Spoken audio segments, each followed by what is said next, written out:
และโลกหน้าทั้งยังเป็นการค้ำชูพระพุทธศาสนาให้มั่นคงท่านกำลังติดตามรับฟังสถานีวิทยุกระจายเสียงพระพุทธศาสนาแห่งชาติและสังคมคลื่นเพื่อการศึกษาพระพุทธศาสนาและวัฒนธรรมระบบ FM 104.5 เมกะเฮิรตซ์รายการต่อไปเป็นรายการเสียงธรรมจากสามเณรดำเนินรายการโดยสามเณรสมพงษ์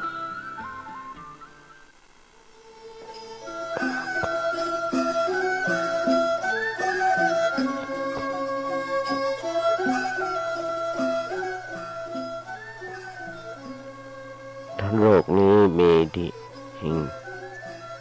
มีธรรมประจำที่เมื่อทำดีจะไม่ดีมีที่ไหนมีสุขบ้างทุกข์บ้างช่างประไรเป็นวิสัยของมนุษย์ปุถุชนขอกราบไหว้สาครูบาอาจารย์ทุกท่านขอเจริญพรศรัทธาญาติโยมผู้ใฝ่ในศีลในธรรมทั้งหลายมาแล้วมาแหมแล้วรายการเสียงธรรมจากเนนน้อยสั่งเรือจากวัดประแดงทั้งนี้โดยการนำของท่านพระครูสิทธิ์ปริยัติยาปอนเจ้าวัดประแดงเจ้าคณะตำบลสุเทพเขต 1เป็นประจำดำเนินด้วยการสมาภาพสมณเณรสมพงษ์จากวัดประแดงเป็นประจำทุกวันพุธจาก 10 โมงจนถึง 11 โมงโดยประมาณอาตมาได้รับความอนุเคราะห์เมตตาจากทางสถานีวิทยุ FM 104.5 ของวัดพระหินโดยที่มีท่านพระครูสโมวิศวัตรวรกิจโจนายสถานีและเจ้าอธิการเมตตาอาตมาภาพได้มีโอกาสฝึกโอกาสครับในการน้อมนำเอาน้ำธรรมคำสอนองค์พระสัมมาสัมพุทธเจ้ามาโอ้มาจ่ายโยมฟังเป็นประจำก็เป็นมาหลายปีดีดักสถานีวิทยุ FM 104.5 ของวัดวิหินนั้นเกิดขึ้นกับเพราะมีท่านพระครูปริยัติยานุศาสตร์เป็นผู้ก่อตั้งเพราะฉะนั้นญาติโยมทั้งหลายอาตมาได้มีโอกาสฝึกโอกาสหัดกับพระเดชพระคุณหลวงพ่อเป็นมานั้นหรอญาติโยมทั้งหลายอาตมาเองนั้นยังได้ก็จะเอาญาติโยมทั้งหลายได้ฟังกันมันนี่ก็ให้วันหนึ่งที่จะได้มานั่งนั่งจ่ากันเอาธรรมะมาญาติโยมฟังญาติโยมทั้งหลายโดยเฉพาะรายการเน้นน้อยสั่งเดือแรงมา4 โมงมาแรงจนถึง2 ทุ่มต่อมาจะเอาในเทปที่บันทึกไว้มาเปิดให้ญาติโยมฟังทุกวันถ้ามันมีเหตุการณ์เกิดขัดข้องเกิดขึ้นเหมือนกันทางสถานีก็เหมือนกันถ้ามันมีเหตุการณ์เกิดขัดข้องเกิดขึ้นนั่นคือการถ่ายทอดสดต่อมาก็จะมานั่งนั่งจ่าญาติโยมแบบนี้เป็นประจำญาติโยมทั้งหลายต่อมาได้เป็นบทกลอนว่าถ้าโลกนี้มีธรรมประจำที่เมื่อทำดีจะไม่ดีมีที่ไหนมีสุขบ้างทุกบ้างช่างอะไรเป็นวิสัยของมนุษย์ปุถุชนก็ขยายใจความให้ญาติโยมฟังได้นักหนาประปานได้บีดีดักตั้งแต่วันแรกพระจำวิทย์มาจนถึงวันนี้นับได้ว่า20 กว่าปีแล้ว20 กว่าปีมาต่ำกว่า20 ปีพอท่านพระครูเจ้าวาดมาอยู่ที่วัดประแดงที่24 ปีอย่างก็วันนี้ก็เพิ่นเป็นคนสอนธรรมะคนแรกเพราะฉะนั้นญาติโยมทั้งหลายให้ดีข้างบาอาจารย์ที่ได้ส่งไปให้เพิ่นในทางเป็นเมสเซนเจอร์พ่องทางไลน์พ่องทาง Facebook พ่องถ้าได้หันได้ฟังนิดหน่อยก็ขอความเมตตาติชมบ่าเก่าตักเตือนในน้อยตรงนี้ได้ประโยชน์ในการศึกษาเป็นแบบนี้หรอกครูบาอาจารย์เพิ่นถึงบอกอยู่วัดจะไปอยู่บ่ได้มันไหว้พระสวดโยมโกห้องแล้วก็นำธรรมคำสอนขององค์พระสัมมาสัมพุทธเจ้ามามาจารย์ญาติโยมฟังพ่อธรรมะก็ได้ทำตามที่ครูบาอาจารย์เพิ่นได้สอนมาโดยตลอดคนเฮาญาติโยมทั้งหลายอยู่ เพื่อสร้างความดี อยู่เพื่อสร้างความเจริญ อย่างน้อยๆอยากนำมาภาพตอบแทนทัพนิดน้ำใจให้ญาติโยมทั้งหลายที่ส่งเข้าป่าอาหารมีที่อยู่มีที่อาศัยตอบแทนครูบาอาจารย์ที่เปิ้นเมตตาเดือนไปๆวันนี้สุขภาพบ่ค่อยจะดีญาติโยมทั้งหลายคนเรามาเป็นคนแก่เป็นความแก่เป็นทุกข์จังได๋อันคนเราต้องญาติโยมทั้งหลายจะลุกจะนั่งจะเดินจะยืนจะนอนมันเป็นอย่างไรเมื่อเดี๋ยวนี้สภาพเลยรู้สึกแย่ก็เดี๋ยวเจ็บหลังเจ็บเอวเที่ยวได้รอบโบสถ์วันละรอบ2 รอบก็ดีทุ่มเท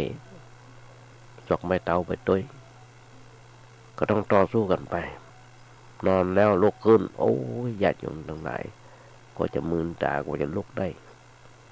สำหรับอาตมานะก่อยเตียวก่อยหยังต่างๆถ้าที่เรียบบ่อยเขามีปัญหา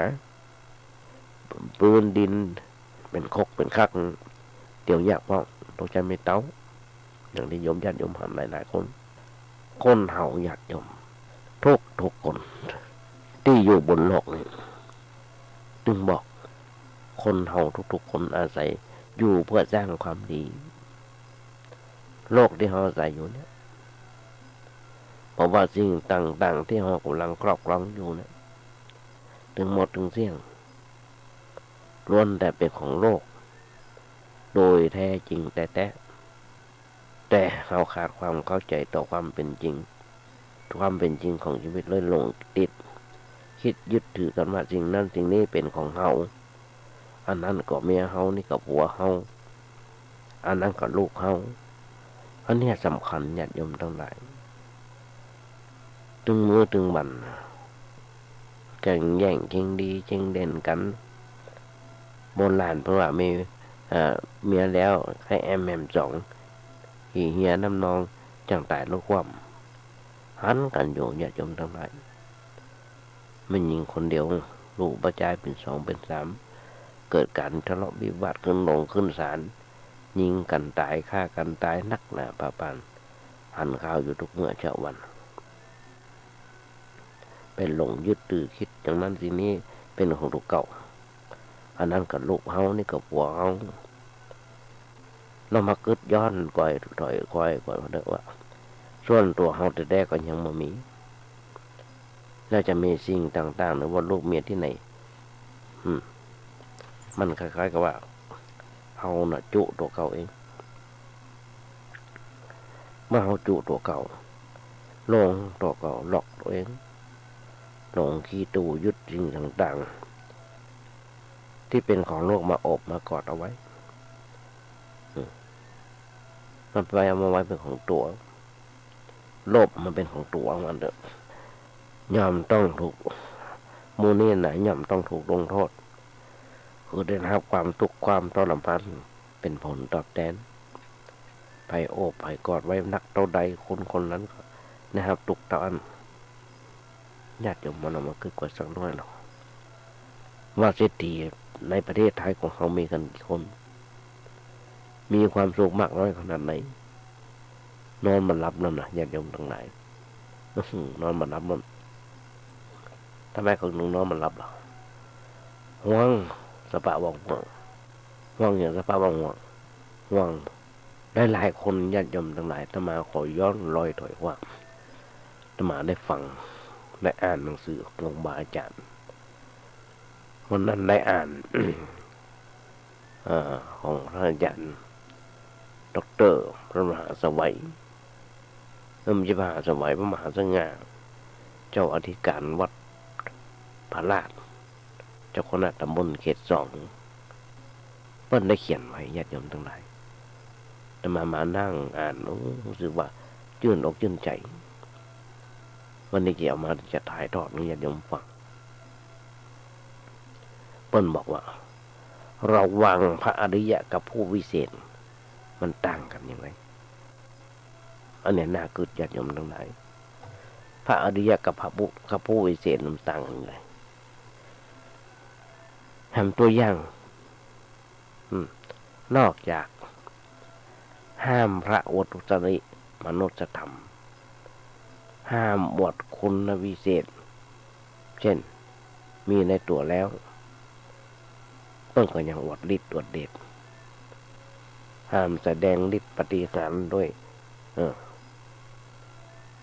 พระได้ปฏิหารย์ได้ฤทธิ์แล้วเอามาอวดมาแสดงแม้เป็นจริงก็ต้องอาบัติเพื่อของผิดศีลผิดธรรม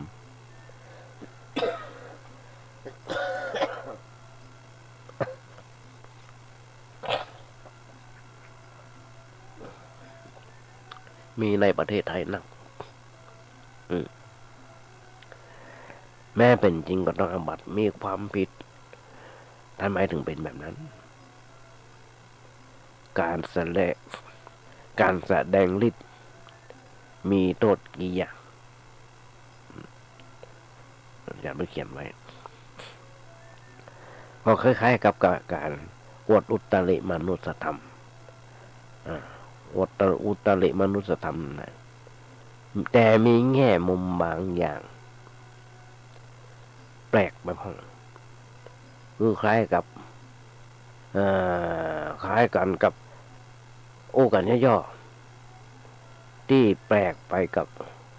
ก็จะไปขยายออกสักน้อยมันบอกดูดความสนใจไปรวมอยู่ที่บุคคลนั้นประชาชนเลยมาเอาใจใส่ส่งมาเป็นอย่างใดมีอะไรมากระทบกระเทือนก็มาเอาใจใส่อันนี้ความเสียหาย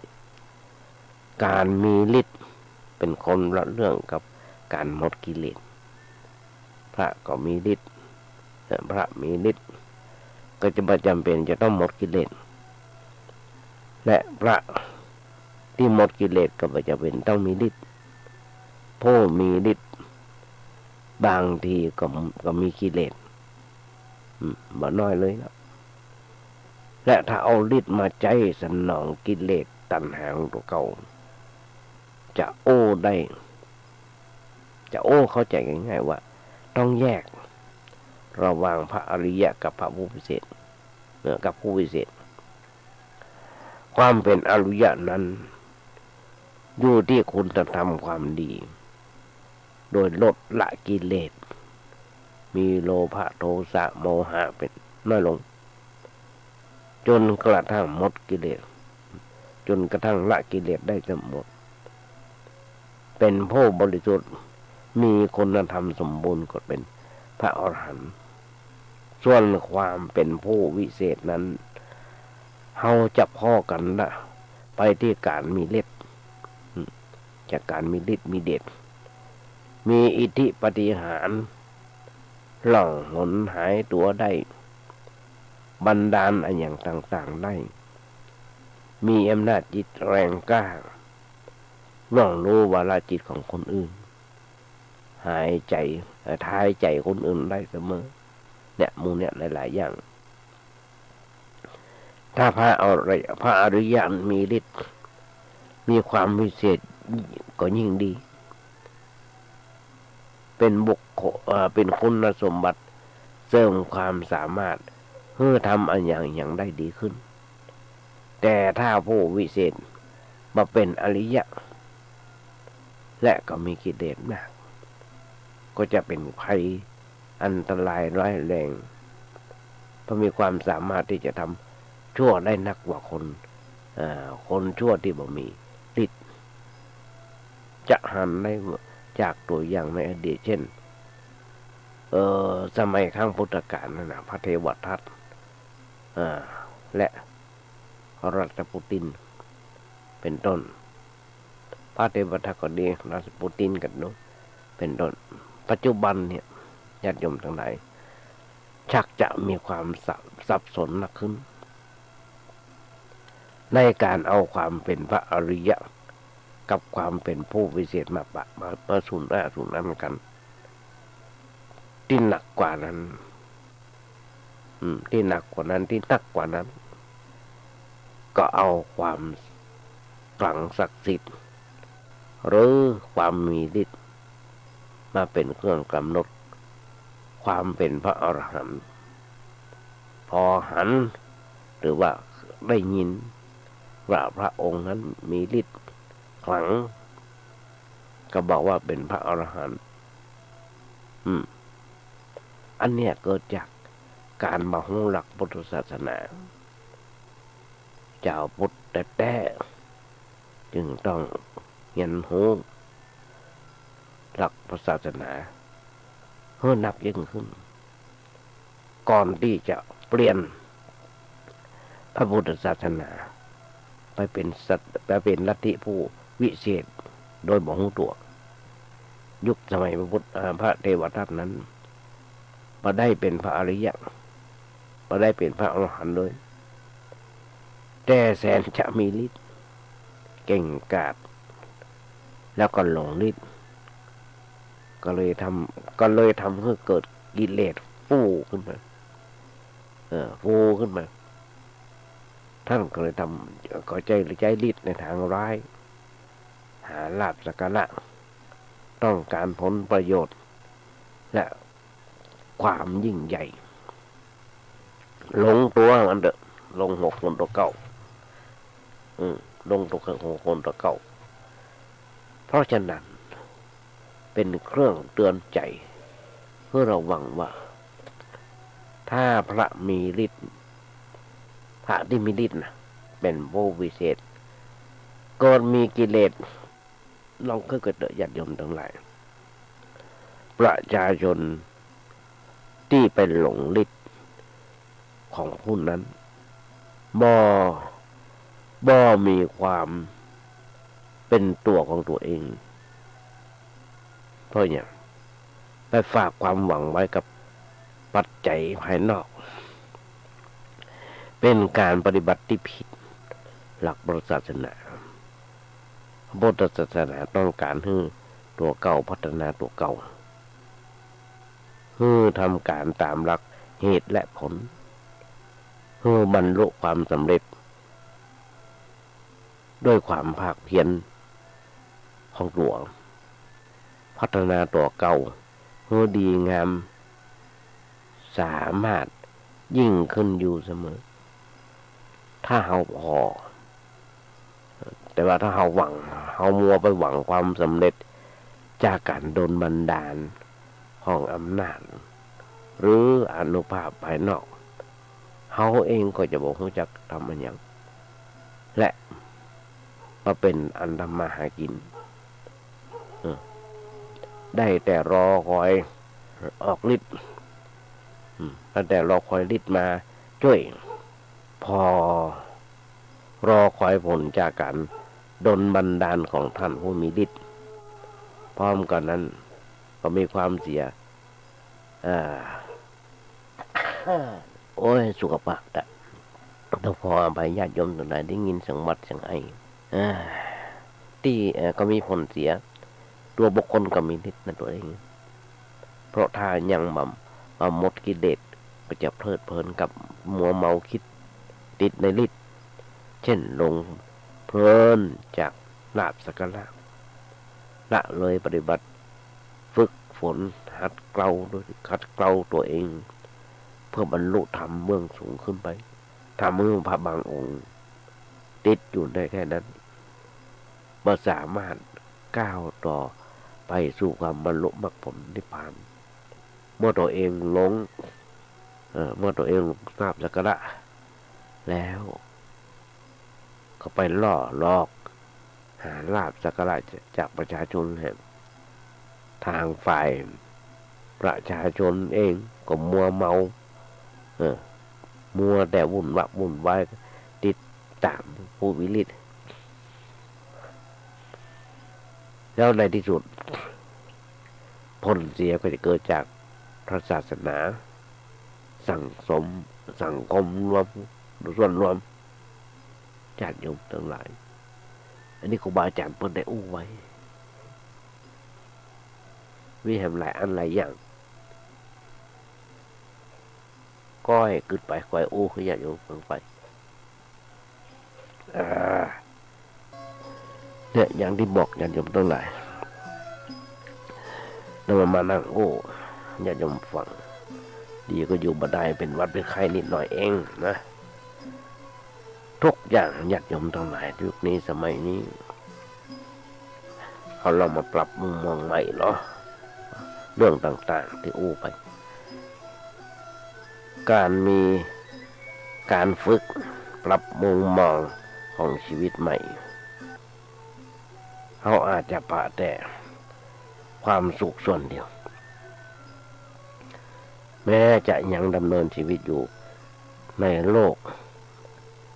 อันที่วุ่นวายแบบนี้ที่เต็มไปด้วยความทุกข์นานับประการการปรับมุมมองหมายถึงการฝึกคิดต่อทุกสิ่งที่เกิดขึ้นออกมาในชีวิตเพื่อชีวิตมันมีสาระคือคิดให้มันเป็นคิดให้มันถูก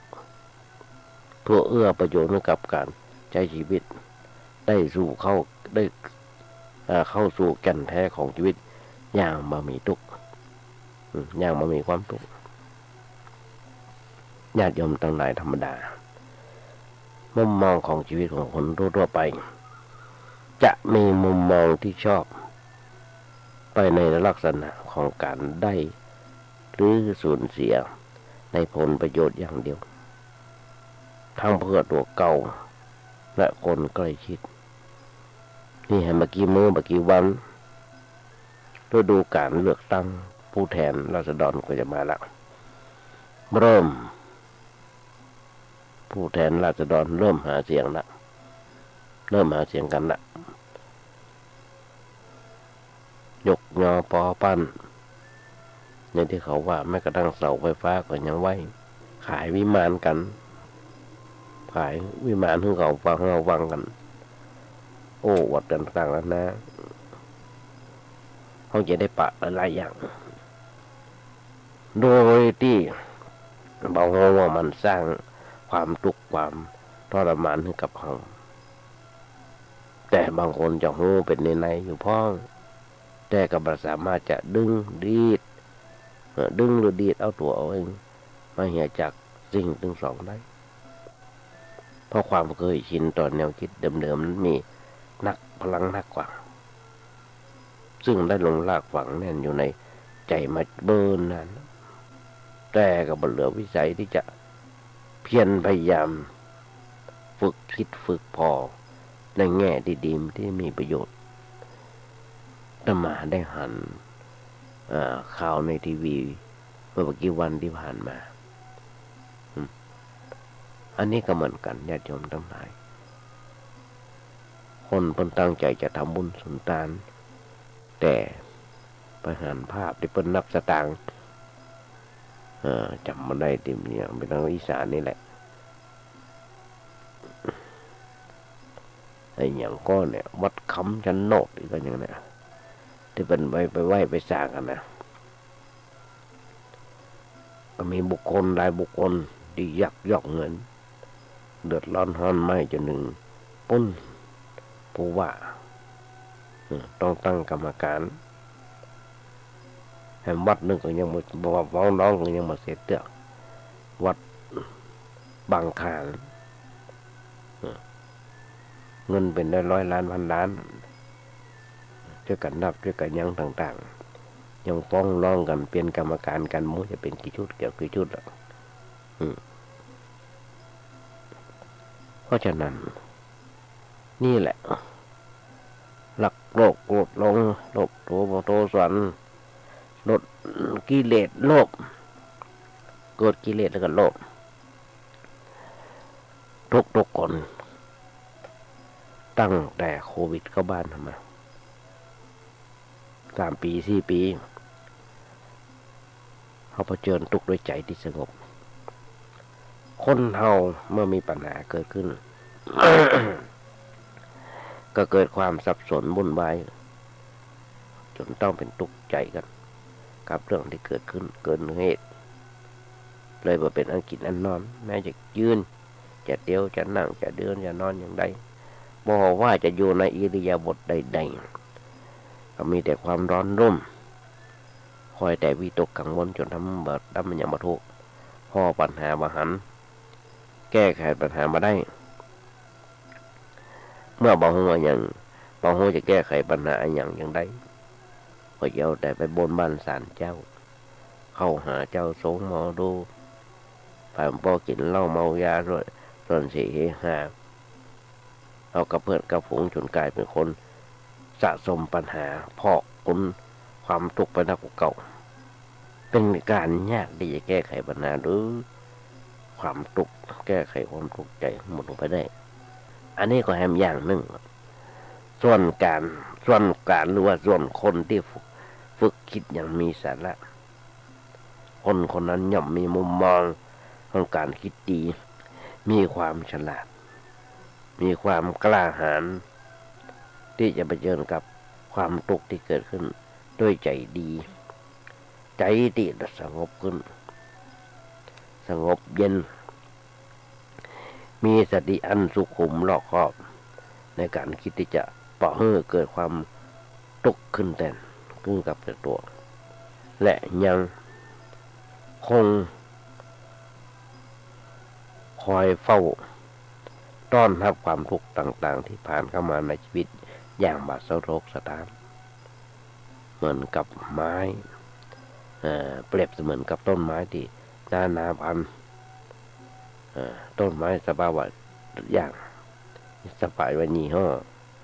ที่เฝ้ารอการมาเยือนของฤดูกาลอย่างสงบนิ่งญาติโยมทั้งหลายภัยได้มาแอวที่วัดประแดงวัดป่าแดงจะมีต้นไม้ต้นตอกนักหนาพระพันรอบโบสถ์รอบวิหารวัดประแดงตอนนี้ใบไม้ร่วงกับเป็นฤดูผลิตผัดใบกวาดต้อมไว้ต่ำเก้าไม้กวาดต้อมไว้ต่ำข้างมีหนอกคนมากวาดจำนำมาบอกให้ไหวกวาดกองไว้เอาไว้เป็นปุ๋ยวัดประแดงมานิยมเผาเอาไว้เป็นปุ๋ยเมื่อกี้วันก็ฝนลงมามันก็เริ่มออกละใบต้นมะม่วงมะนูนมะนาวอย่างต่างๆเริ่มออกละจ้าจมทั้งหลายพระพุทธเจ้าบ่สอนให้หนีโลกหันหลายคนหลายข่าวที่ผ่านมาเมื่อกี้วันเนี่ยเริ่มต้นปีใหม่ขึ้นมาจนถึงวันนี้มกราคม2 เดือนที่ผ่านมาเดือนนี้เป็นเดือนมีนา2 เดือนก็พอเอาแค่มีนาก็พอหันคนฆ่าตัวตายนักหนาป้าเพราะปัญหาหลายอันหลายอย่างประเดประดังเข้ามาในชีวิตของเปิ้นโดยชิงฆ่าตัวตายไปเหี้ยก่อนจึงบอกญาติโยมทั้งหลายย้ำแห่งกรรมไปฟังเบื่อเรื่องย้ำแห่งกรรมก็คือว่าพระพุทธเจ้าไม่ได้สอนให้หนีโลกพระพุทธเจ้าไม่ได้สอนให้หมู่เฮาหนีทุกข์หนีปัญหาและบ่เคยสอนให้ทิ้งโลกแต่ทรงสอนให้กำหนดดูโลกตามความเป็นจริงต้องกล้าเผชิญหน้ากับความทุกข์ที่เกิดขึ้นอย่างตรงไปตรงมาเพื่อกำหนดหูทุกข์หูเต่าตันทุกข์ที่เกิดขึ้นเฉพาะหน้าอย่าไปกำหนดคิดถึงการได้หรือว่าเสียที่มีผลเป็นทรัพย์ยศตำแหน่งหรือว่าชื่อเสียงเพราะสิ่งเหล่านี้มีแต่จะเพิ่มทุกข์เพิ่มโทษท่านก็จะจมทั้งหลายข่าวว่ากี่วันที่ผ่านมาเป็นปีที่ผ่านมาเนี่ยโดยเฉพาะระบบข้าราชการต้องมีการซื้อตำแหน่งกันยังกันต่างๆวุ่นวายเงินเดือนเมื่อกี้สตังค์แต่มีทรัพย์สินโดยมหาศาลอันนี้หากินทางผิดบ่ทางเบี้ยทางถูกเบี้ยใบไหลทางใต้โต๊ะบนโต๊ะกันต่างๆโอ้หันเราเป็นหน้าสังเวชอย่าจมทั้งหลาย แม้แต่พระสงฆ์องค์เจ้าก็มีแม้แต่พระสงฆ์องค์เจ้าก็มีไว้ มีเวลาธรรมาจะมานั่งอู้ญาติโยมฟังคนเฮาส่วนมากยังติดข้องอยู่ในโลกธรรมเวลามีทรัพย์มียศมีสุขมีคนสรรเสริญเยินโยกับมัวแต่หลงดีใจจนลืมตัวครั้นเมื่อเวลาเสื่อมเสียเวลามันเสื่อมทรัพย์เสื่อมยศเสื่อมสุขเสื่อมคนเดี๋ยวพอก็ทุกข์ใจจนหน้าดำหม่นมองมีแต่เรื่องได้กับเรื่องเสียจิตใจก็เลยต้องเหน็ดเหนื่อยไปกับการได้กับเสียเป็นมันแบบหนังป้องจนมามีเวลาที่หยุดพักสงบนิ่งและเราจะบ่สามารถอยู่เหนือสิ่งทั้งสองนี้ได้เลยถ้าบอกฝึกคิดทำไมญาติโยมหุ่นส่วนทำทั้งหลายเฮ้ยเปิ้นถึงบอกว่าปัญหากับความทุกข์มันคนละส่วนกันถ้ามาก็มาย้ำมาโอ้ญาติโยมฟังมาก็ได้ปีดีดังญาติโยมไม่ได้ทำตามแบบนั้นครูบาอาจารย์เปิ้นก็ได้โอ้บ่ใจเพียงจะมาโอ้เดี๋ยวญาติโยมฟังเพียงคนเดียวครูบาอาจารย์เบิ่งมาโอ้ฟังหลายครั้งตอนที่จะมาฟังก็คิดไว้เสมอว่าปัญหาอันยิ่งใหญ่ในชีวิตของเราคือความทุกข์คือความทุกข์คือความกลัดกลุ้มที่อยู่ในใจส่วนปัญหาธุรกิจการงานครอบครัวยศตำแหน่งการเรียนหรือว่าสิ่งต่างๆมันเป็นปัญหาภายนอกตัวเราถือว่าเป็นเรื่องรองหรือว่าเป็นเรื่องเล็กๆน้อยๆต้องแยกออกพ่อหันเมื่อการงานหรือว่าครอบครัวเกิดปัญหาขึ้นก็ต้องแก้ไขที่การงานหรือว่าที่ครอบครัวเมื่อจิตใจเกิดความทุกข์ก็ต้องแก้ไขกันที่จิตใจแต่เมื่อการงานเกิดปัญหาเขาก็ไปทุกข์ใจเขาใจไปทุกข์ใจโดยมันก็เลยเป็นการเป็นสองปัญหาซ้อนกันอยู่และเมื่อมันซ้อนกันมันก็เลยสับสนวุ่นวายเกิดความมืดมนในชีวิตจนพอปัญหาแยกกันบ่ออกจนบ่ฮู้ว่าอันหยังคือตัวปัญหาที่แท้จริงในที่สุดเฮาก็ลงโทษที่ร่างกายโดยที่ร่างกายเองบ่ฮู้เรื่องห้องก็ไปทุบตีทำลายห้องก็เอาน้ำเหล้ากรอกปากเพราะร่างกายมันก็มันยังบ่พอใจปันดีขึ้นดีปลาตัวมันโดดตึกเล่นต่อมาได้อ่านข่าวฟังข่าวทางไอ้ทีวีว่าไปกี่วันที่ผ่านมามีพยาบาลสาวท่านหนึ่งที่จะกระโดดตึกตายมีปัญหาชีวิตเพราะอย่างพอถูกปล้นล้อเลียนบูลลี่ภาษาปากีสถานว่าหลายอย่างหาว่าเปิ้นเป็นคนดอยหาว่าเป็นคนดอยเรียนจบพยาบาลก็มารักษามาเป็นพยาบาลอยู่ที่โรงพยาบาลก็ถูกปล้นบ้าแถวนั้นได้นี่ถูกผู้ใหญ่กีดกัน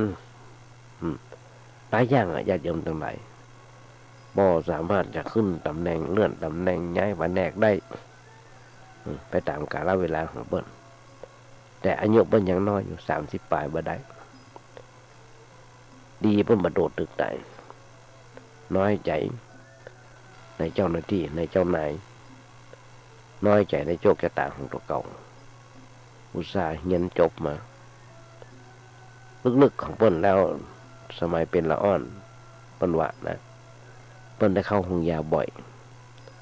ก็มีพยาบาลดูแลบ้านเฮาขาดบุคลากรแบบนี้นะญาติโยมทั้งหลายเพราะฉะนั้นขอให้ช่วยกัน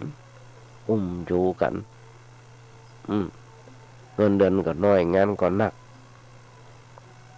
พยาบาลหมอพยาบาลทุกหน่วยงานบางคนญาติโยมทั้งหลายเข้าเวรกัน ต่อกัน เข้าเจ้าต่อแหนต่อแรงเข้าแรงต่อคืนสปะหันกันอยู่แต่มามีลูกหลานตันเต้าร้ายหลายคนที่เป็นพยาบาลพ้องเป็นคุณหมอพ้องคนที่ทำงานกันเข้าเวรกัน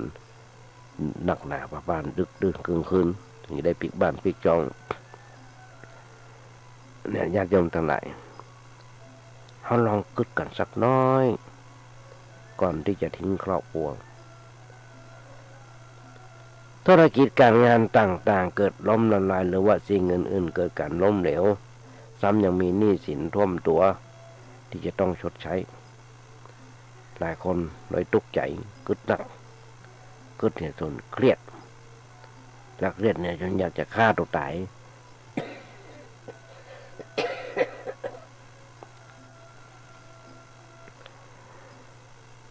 เพื่อหาทางออกกับชีวิตเพราะปัญหาที่เกิดขึ้นมันเร็วร้ายเกินกว่าที่จะรับได้การหาทางออกให้กับชีวิตโดยการฆ่าตัวตายนั้นเป็นวิธีการที่ง่ายเกินไปง่ายจนที่มนุษย์ผู้ใจสูงอย่างเฮาท่านบอกควรกระทำและบอกควรหาทางออกให้กับชีวิตโดยทางที่เด็ดขาดเพราะอย่างก็เพราะว่าการฆ่าตัวตายนั้นยังไม่ใช่ตัวตัดสินไม่ใช่ตัวตัดสินหรือว่ายุติปัญหาที่แท้จริงแถมซ้ำกับจะเป็นตัวเพิ่มปัญหาเมื่อโดยซ้ำไปลองกึศทบทวนให้ดีๆเมื่อเขาตายไปแล้วภาระหน้าที่ต่างๆจะตกอยู่ที่ใครล่ะถ้าเมื่อต้องตกเป็นของพ่ออยู่ที่พ่อกับแม่ลูกเมียหรือว่าญาติพี่น้องและเขายังจะกล้าหันแก่ตัวตัดช่องน้อยแต่พอตัวทำกับเขาหมู่นั้นได้กันทำกับเปิ้ลหมู่นั้นได้กันในเมื่อผู้ที่ต้องรับภาระหนักคือพ่อแม่ผู้เกิดเกล้าหรือว่าคือลูกเมียอันเป็นที่ฮักที่สุดที่ฮักของเขาอดีตย้อนนึกก่อนจะหน่อยทุกคนหลายคนแล้วไหนที่หลายคนที่นะที่เคยบอกว่าฮักพ่อฮักแม่นักกว่าใครในโลกแล้วจู่ๆจะมาทิ้งภาระไว้กับเปิ้ลเปิ้ลตกใจหนักใจซึ่งเปิ้ลทั้งสองต่างของเท่าชะแลแก่ชราแล้วมันไว้กับไม้ใกล้ฝั่งนับวันจะหวังโรยคอยหวังที่จะฝากผีฝากไข่หวังที่จะช่วยบิดามาเปิ้ลสิ้นบุญมีหลายคนญาติโยมทั้งหลายเอาเงินเป็นที่ตั้งเอาทรัพย์สินเป็นที่ตั้งทั้งอยู่บ้านเฮานี่ก็สุขบ้านบั่นใจถึงมีหนี้มีสินก็หนีก็ไปทำงานอยู่ต่างประเทศหลายคนไปนั่งห้องอยู่ที่ต่างประเทศไปถูกต้องตามระบบราชการผมมีปัญหาก็ยังมีปัญหาทิ้งแม่ทิ้งพ่อทิ้งลูกไว้ที่บ้านหวังจะไปหาเงินหาทองส่งมาให้เปิ้ล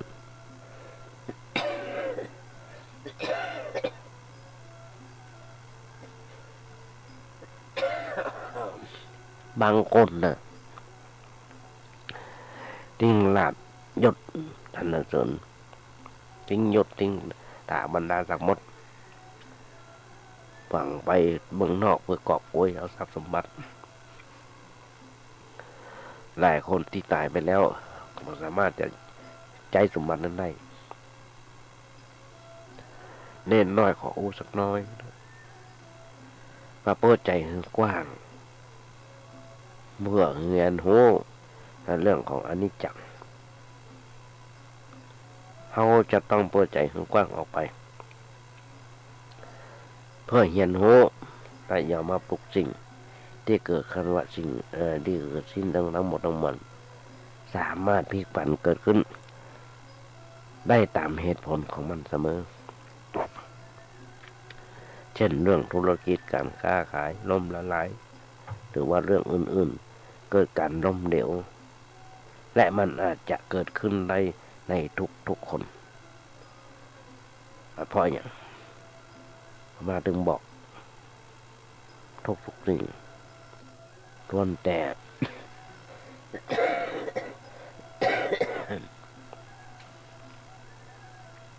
ทุกสิ่งล้วนแต่ถูกแขวนไว้กับความมาแน่นอนเที่ยงแท้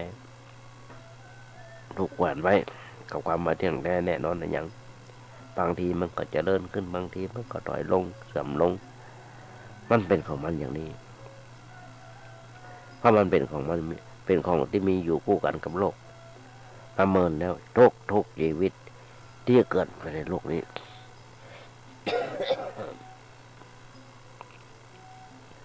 ก็ล้วนแต่ต้องเผชิญหน้าพบปะกับด้วยกันทั้งนั้นบอกว่าดึงว่าแม้ว่า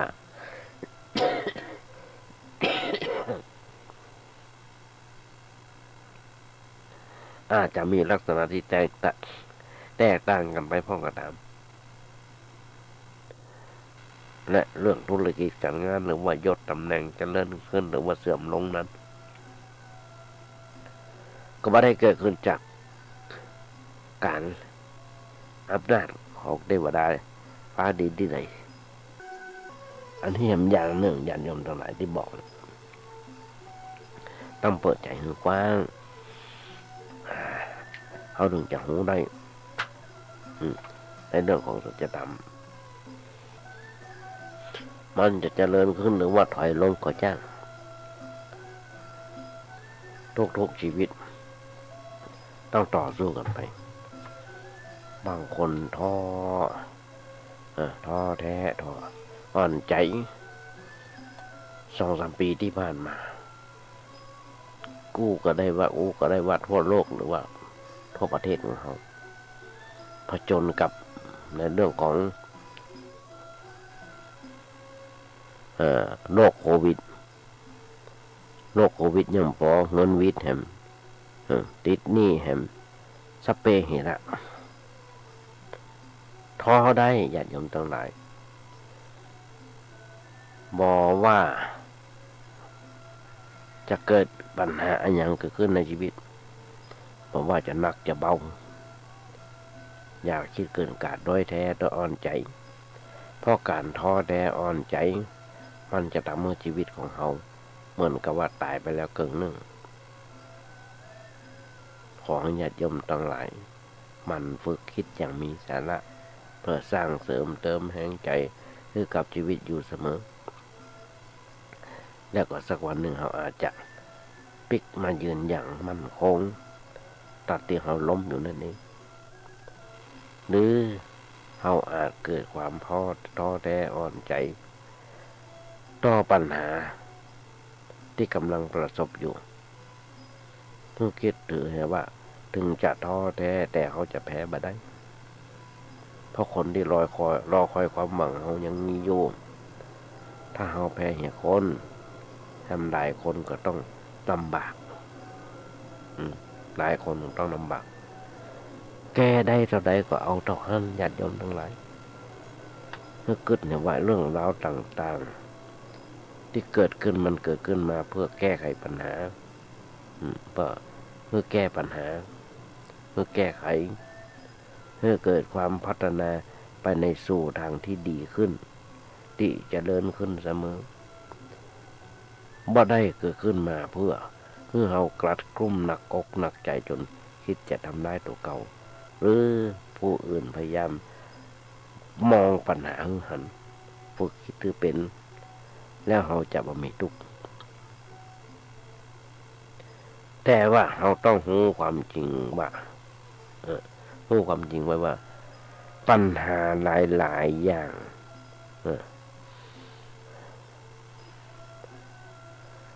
เรื่องเราเรื่องราวบอกว่าจะเป็นเรื่องเรามันอาจจะแก้ไขได้มันก็มีเพราะมันเป็นสิ่งที่แก้ไขมาได้โดยเหตุผลเฉพาะตัวของมันแต่หน้าที่ของเราต้องพยายามหาวิธีการจัดการกับมันให้ได้ดีที่สุดโดยให้คิดเสมอว่าเราทำดีที่สุดเพียงใดผลตอบรับจะเกิดขึ้นอย่างไรก็ช่างจะได้หรือไม่ได้ก็ช่างเราทำหน้าที่ของเราให้ดีที่สุดเราก็ต้องถูกเราก็ถูกต้องแล้วเรื่องจะดีหรือไม่ดีมันจะเรื่องของเรามันจะเรื่องของเรามันญาติโยมทั้งหลายทุกเรื่องเมื่อมีวันนี้ก็มีวันหน้าต้องแปรเปลี่ยนธุรกิจการงานล่มละลายหนี้สินท่วมตัวผัวมีเมียน้อยเมียนอกใจเรียนมาจบตกงานถูกลดตำแหน่งหมดถูกปลดหมดอำนาจเรื่องราวเราเนี่ยญาติโยมทั้งหลายยึดถือกันว่าเป็นเรื่องที่ใหญ่โตมโหฬารแต่ถ้าเอาไปเปรียบเทียบกับเรื่องของความตายที่กำลังไล่โดยก้อนมาติดมันเปรียบกันมาได้เลยเพราะฉะนั้นเรื่องใดๆก็ตามที่เป็นเรื่องภายนอกตัวเขาคือเห็นว่ามันเป็นเรื่องเล็กๆน้อยๆเป็นเรื่องของโลกที่จะต้องแปลเปลี่ยนไปและยังมีช่องทางอื่นๆแห่งนักหนาป้าปั้นที่จะให้แก้ไขเพียงแต่เราต้องหาเอาสติปัญญาเข้าไปแก้แต่อย่าไปแก้กันโดยฆ่าตัวตาย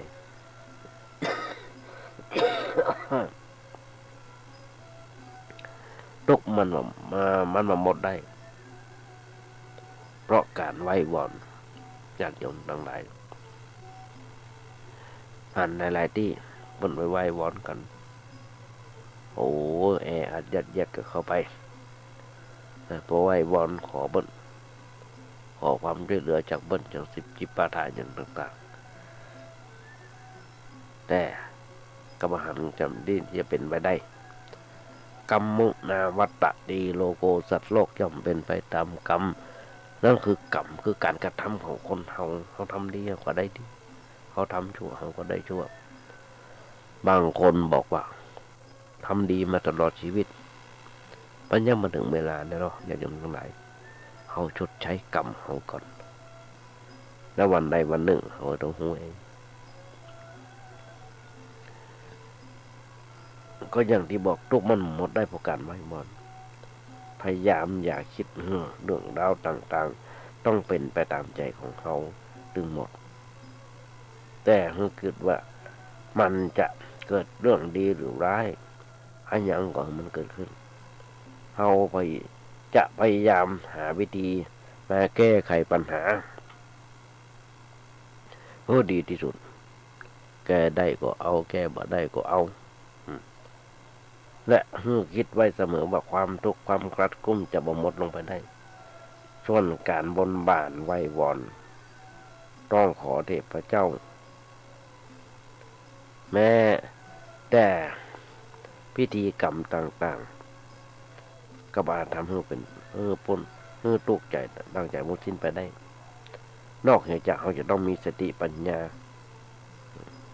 คือมีการคิดอย่างถูกต้องในเรื่องนั้นความทุกข์ถึงจะหมดสิ้นลงไปได้โอ้เมื่อญาติโยมฟังญาติโยมทั้งหลายมาเดี๋ยวพอเวลาเวลาจะหมดแล้วเนี่ยมาขยายใจความให้ญาติโยมฟังในเรื่องของการที่บอกเป็นบทกลอนมัทโลกนี้มีทำประจำดีเหมือนทำดีจะไม่ดีมีที่ไหน มีสุขบ้างทุกข์บ้างช่างปานใดเป็นวิสัยของมนุษย์ปุถุชนก็ขยายใจความให้ญาติโยมฟังได้แบบเนี้ยยังมีหำนักหนาป้าบ้านเนี่ยโอ้บจบเด้อมาเวลาไม่น้อย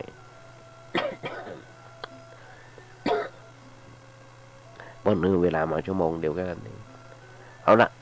พักไว้เรื่องนี้ก่อนเอาต่อมาก่อนจะเอานำรายการนี้จากไป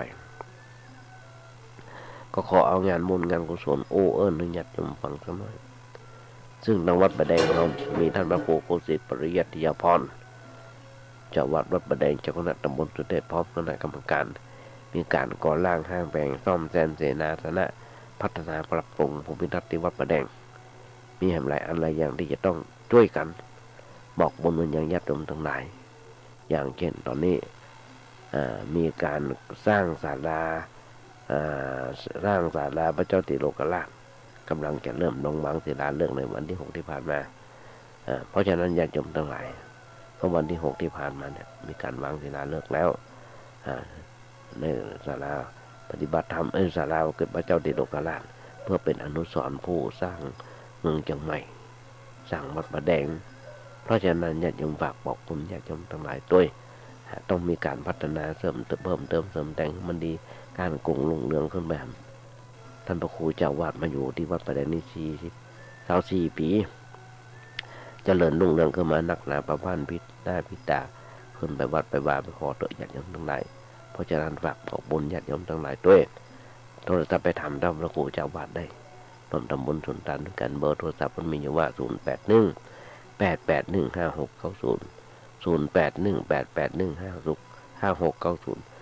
เบอร์เดียวที่เดียวแค่นั้นเองญาติโยมทั้งหลาย